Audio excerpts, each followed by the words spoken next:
pagbasa gikan sa santos nga ebanghelyo sumala ni Mateo.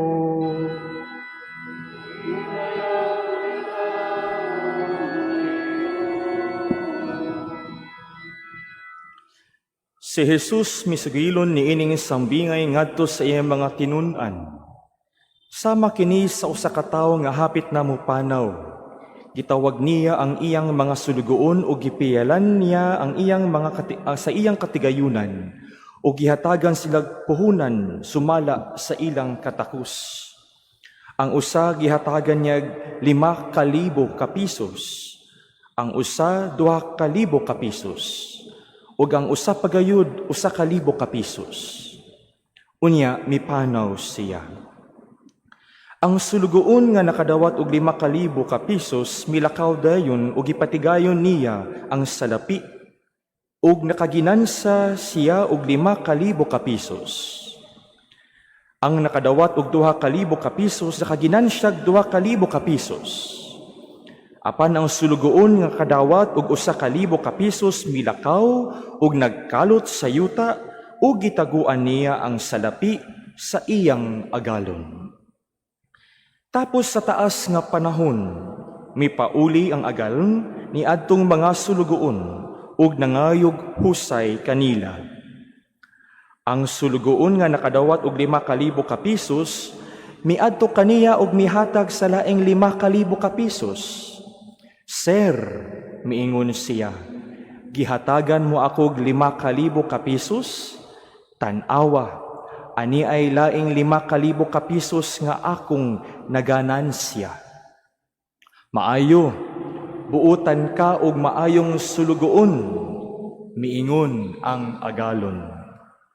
Sanglit kasaligan ka man sa diyutayng salapi, piyalan ko ikaw sa daghang salapi. Dali sulod ngari og ambit sa akong kalipay. Unya misulod ang sulugoon nga nahatagan og 2,000 ka pisos ug miingon, Sir, gihatagan mo ako og 2,000 ka pisos. Tan-awa, ani ay laing 2,000 ka pisos nga akong naganansya.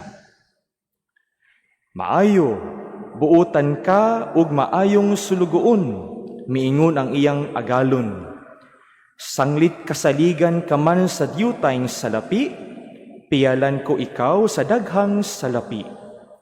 Dali, sulod ngari og ambit sa akong kalipay. Unya misulod ang sulugoon nga nakadawat og 1,000 ka pisos ug miingon, Sir, nasayod ako nga istrikto ka kaayo. Nag-ani ka sa wala mo itanom ug naghipos sa wala mo ipugas. Nahadlok ako.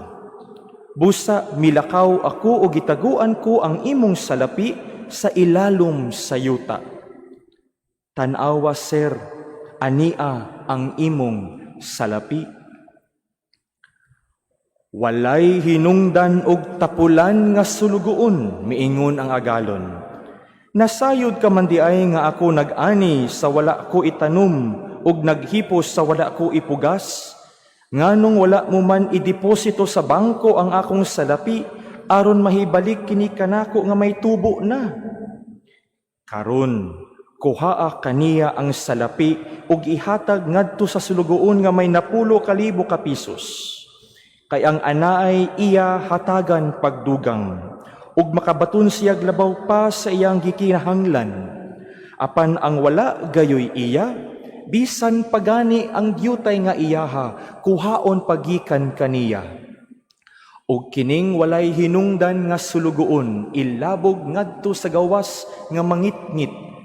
Didto maghilak siya og magkagot ang iyang ngipon. Ang Ebanghelyo sa Ginoo.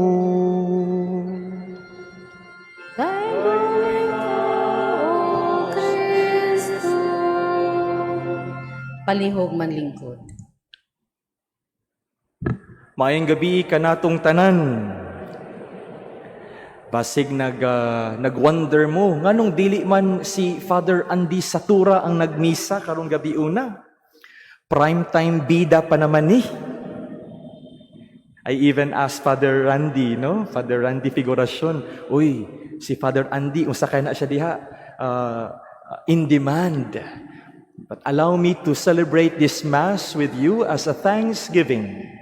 Diri ako na ordinahan adtong October 24. So 3 weeks old pa lang jud ko nga pari. So mga igsuon ko diha ni Kristo, ania na kita sa ikakatlo ag tulo nga Domingo sa ordinaryong panahon. O kini nagpasabot nga hapit na matapos ang liturhikanhong tuig A. Sunod Domingo, ato na nga sa ulugon ang solemnidad ni Kristong Hari. Ang mga pagbasa nagahisgot mahitungod sa katapusan sa panahon. Ang pagbalik ni Jesus, diin muhukom siya sa mga buhi o sa mga minatay. Pipila ka nato kung manihisgot kita og katapusan o ang pagbalik ni Jesus, mga lisang, mga hadlok, kay nga numan. Tungod kay moabot na ang takna, kanusa ang panahon mahunong, ang mga panghitabo matapos, ug ang mga butang mahipos. Mahunong, matapos, mahipos. Mura baog mawala na kita ni ining kalibutan. Apan mga igsuon, ang atong mga pagbasa karong Domingguha, wala naghisgot kung unsaon pagpahitabo o kung kanus a mahitabo ang katapusan sa panahon, kanus a mobalik ang atong Ginoong Hesus. Ang mga pagbasa nagtudlo kanato kung unsaon nato maandam ang atong kaugalingon alang niining maong panghitabo, kanus a kitang tanan maluwas ug malingkawas. Busa tuguti ako sa pagpaambit og 1, 2, 3 points aron mas masayod kita kung usaon nato pagtubag sa hagit sa atong Ginoong Hesus karong Domingguha. 1 point. Unsa man ang bertud nga gikinahanglan nato adlaw-adlaw aron maandam kita sa pagbalik ug madawat nato ang atong Ginoong Hesus. Ang mga pagbasa naghisgot og kahadlok sa Ginoo. Kahadlok sa Dios. Unsa man kining kahadlok sa Ginoo? Mao ba kini nga ang makalilisang nga kahadlok? Mga igsuon, dili. Diha sa balaang kasulatan, ang kahadlok sa Ginoo nagapunting mahitungod sa bertud sa kaalam. Kaalam, wisdom. Ang kahadlok sa Ginoo mao'y sinugdan sa kaalam. The fear of the Lord is the beginning of wisdom. Unsa gani atong tubag sa Salmo responsoryo, bulahan kadtong mahadlokon sa Ginoo. Kay nganong bulahan, nganong malipayon ang mga wise, tungod kay naglakat sila uban sa Dios. Mao kini ang unang punto. The fear of the Lord is the beginning of wisdom. Ang kahadlok sa Dios mao'y sinugdanan sa kaalam. Daghan kaayo kitag mga nailhan nga mga bright. Apan pipila lamang ang mga tao nga wise. Nganuman, ang tao nga maalamon gina-apply kung unsa ang iyang nakatunan. iyang ginapuy-an sa kinabuhi kun unsa man ang iyang nasabtan. Head, heart, hands. Kun unsa ang iyang nakatunan, gibutang sa iyang kasing-kasing, gihimo kining iyang bili, values. Kun unsa imong nakatunan ug nahimong value nimo, imong ibutang sa kinabuhi. Attitude, behavior. Daghan rag kasayuran ang mga tao nga intelihente. Apan ang may kaalam, may diskarte. First point, kaalam. Wisdom. Kahadlok sa Diyos. 2 points. Adunay duha ka mga paagi kung giunsa pagtubag ang hagit sa paglakaw diha sa kahadlok sa Dios. Una, matud pa sa ebanghelyo, ang pagtago sa mga talento. Unsa man kining talento? Mao ba kini ang talento sa pagkanta, talento sa pagsayaw, talento sa arts, talento sa uban pa? Dili ang talento mao kini. Pila man ang atong daily wage. Ibutang nato 400 to 500. Times 30 days, kay 1 month man na. Pila? 15,000 a month. Times 12 months. Pila iyong kita that year?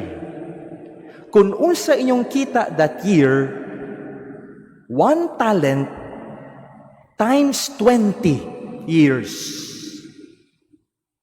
Pila man na? 15,000 times 12 months. Dako-dako na na. I-times 20 years. Abot na naog millions. Ang uban nakadawat og 5 ka talento.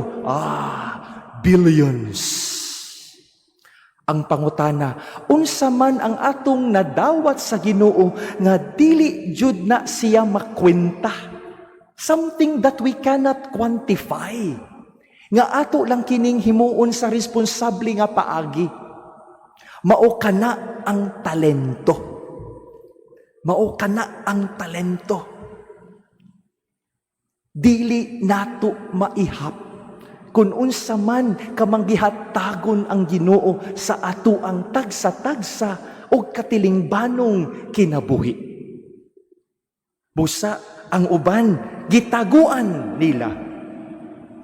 Wala sila nag-invest. Apan ang usa ka tubag mao kini ang pagpalambo. 2 options, taguan, ipalambo. Diha sa ebanghelyo ang katapusang sulugoon tungod sa kahadlok iyang gitaguan ang mga kabtangan nga gapahiram kaniya sa iyang agalon. Nahadlok siya. Nahadlok siya. Is this wisdom? Mao ba kini ang kaalam? Dili. Sayod siya nga ang iyang agalon mo ganti sa sakto ug husto. Wala niya nakita nga ang pagsalig nga gihatag sa iyang agalon usa ka oportunidad sa pagpalambo. Dili lamang sa unsa ang iyang gihatag, dili lamang sa unsa iyang nadawat, kundili ang pagpalambo sa iyang kinabuhi. Tungod sa kahadlok, wala siya mihimo sa sakto. Kung atong itago ang mga gasa, dili kita mo lambo.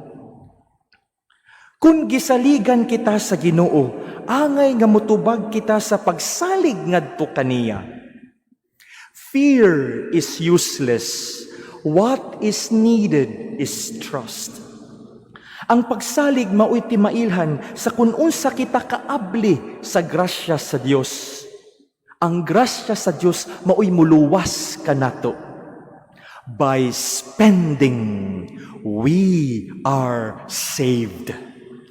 By spending, we are saved. Ug mao kini ang gihimo sa asawa diha sa unang pagbasa sa mga panultihon ug sa first two nga mga sulugoon. Ang asawa nga puno sa kaalam, kasaligan, kugihan ug may kaangayan nga tungod kay may gugma siya sa kabus ug timawa. Nandiha sa iyang relasyon, diha sa pamilya, sa iyang katilingban, ug ilabi na sa mga nanginahanglan, ang kahadlok sa Dios ginapakita pinaagi sa paghimo ug mga lakang nga makahuluganon ug malambuon.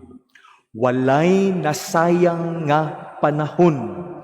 Nganuman, tungod kay iyang gipakita ang iyang pagkamapasalamaton pag pinaagi sa pagkinabuhi nga mabungahon. First point, wisdom. 2 points, 2 options. Taguan, ipalambo. Apan ang hagit, ang tawag sa Dios, palambuon kini. Responsible stewards kita. Ang maong hagit sa atong Ginoo dili makaplagan sa mga butang nga atoa sa mga panganod. Ang tao nga maalamon nga may kahadlok sa Ginoo nagahimo sa kabubuton sa Dios dinhi sa yuta maingon sa langit. Sa ato pa ginadili ang mga patay nga baraha sa gingharian sa Dios. Bawal ang papatay-patay. Kinahanglan, alive, alert, awake, and enthusiastic para sa Ginoo. Busa unsa man ang atong huptan, mato di San Pablo, diha sa ikaduhang pagbasa, kita mga anak sa kahayag ug sa kabuntagon, ug dili sa kangit-ngit ug kagabhion. Ang gasa sa panahon, ang gasa sa kinabuhi, ang atong pamilya, ang katilingban, kining parokya diin kita nahisakop, ang atong relasyon, ang mga buluhaton nato sumala sa atong tagsa-tagsa ka propesyon, ug ang daghang mga higayon aron kita motubo ug molambo. Mga igsuon, dili nato sayangon. Let us not waste time, talents, and treasures. Ang matuod nga may kahadlok sa Ginoo, mohimo og mga lakang nga puno sa tulo ka bertud. Pagsalig, paglaom, ug paghigugma. Wala kita nangandam diha kanus hapit na moabot ang atong Ginoong Hesus. Ang adlaw-adlaw nga pagkinabuhi mao saktong takna kanus kita alive, alert, awake, enthusiastic. Ani apa kita sa pandemya. Daghan nato mga kaigsuonan apektado sa bag-ong nahitabo nga mga kalamidad. Ang mga bagyong Rolly, Shoni ug Ulysses. Kaganihang hapon adunay linog sa Masbate. Kaduha alas 2 ug alas 5. Unsa man ang atong tubag kun kiniining maong mga panghitabo, kun ang Dios nakig-istorya ug nagahagit kanato. Sa katapusan sa panahon, muhusga kanato ang Ginoo, dili kung daghan ba kita og gihimo, apan kun diha sa maong mga nahimo, may pagsalig, may paglaom, ug paghigugma ba kita ngadto kaniya. Mga igsuon, ang tanang mga butang lumalabay lamang. Apil na ang atong kinabuhi.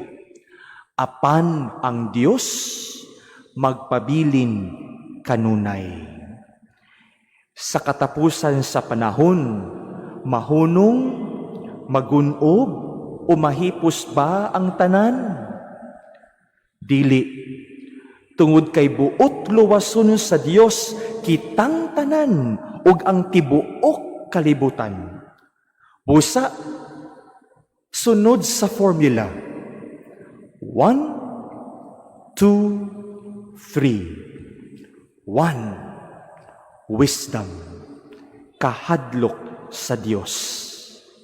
2. Adunay duha ka option. Patay bata nga baraha o kugihan ba kita sa paghigugma? Kung moop kita sa ikaduha, adto kita sa level 3. Kakugi diya sa kaalam, maglakat kita sa pagsalig, paglaom, o paghigugma sa Dios ug sa tagsa-tagsa. Amen.